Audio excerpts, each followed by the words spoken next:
நடிகர் அண்ணன் திரு கமலஹாசன் அவர்கள் இந்த பராசக்தி திரைப்படம் திமுகவுக்கு முரசொலி போல களத்தில் இருக்கும் என்று சொல்லியிருக்கின்றார்கள். கமலஹாசனை ரொம்ப அருமையாக சொல்லியிருக்காரு, நியாயமாக பேசியிருக்காரு, கரெக்டாக பேசியிருக்காரு. கண்டிப்பாக அது திராவிட முன்னேற்ற கழகத்தினுடைய முரசொலி போல பராசக்தி களத்தில் இருக்கும். நான் அந்த கருத்தை ஏற்றுக்கிறேன். ஏன்னா இந்த திரைப்படம் மிக அழகாக காங்கிரஸ் கட்சி தமிழக மக்களுக்கு செய்த துரோகத்தை 1950 நம்முடைய அரசியலமைப்பு சட்டம் வந்த பொழுது ஒரு மொழிகளும் எப்படி இருக்க வேண்டும் என்கின்ற வரைமுறை கொண்டு வந்திருந்தார். பேசக்கூடிய மொழி எது, அஃபீஷியல் லாங்குவேஜ் எது, கம்யூனிகேட்டிவ் லாங்குவேஜ் எது, மத்திய அரசுக்கும் மாநில அரசுக்கும். கொஞ்ச நாள் கழித்து லிங்க் லாங்குவேஜாக எது வரும் என்று காங்கிரஸ் 1950 தீர்மானித்த ஹிந்தி. அது 1965 ஹிந்தியை திணிக்க ஆரம்பித்து எல்லோரும் ஹிந்தி கற்றுக்கொள்ள வேண்டும் என்று காங்கிரஸ் கட்சி செய்த அடாவடித்தனத்தை மிக அற்புதமாக பராசக்தி படத்தில் போட்டு காட்டியிருக்கிறார். அதனால் பராசக்தி படத்தினுடைய மொத்த குழுவினருக்கும் என்னுடைய மனமார்ந்த வாழ்த்துக்கள்.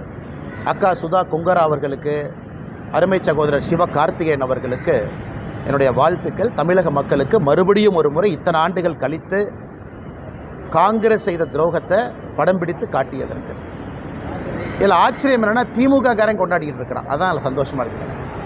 எங்கே ஆப்பு வைக்கிறாங்க, நட்டில் வச்சாங்களா போல்ட்டில் வச்சாங்களானே தெரியாது திமுக காரன். இந்த பராசக்தி படம் சூப்பராக இருக்குது.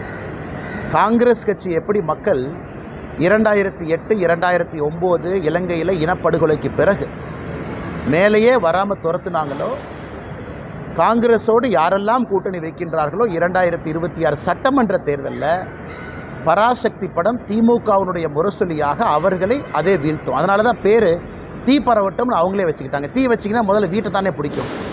வீட்டுக்குள்ளே தீ வச்சா முதல்ல சொந்த வீட்டை பிடிக்கும், கூரையை பிடிக்கும், அந்த வீட்டுக்காரங்களை சுடும்.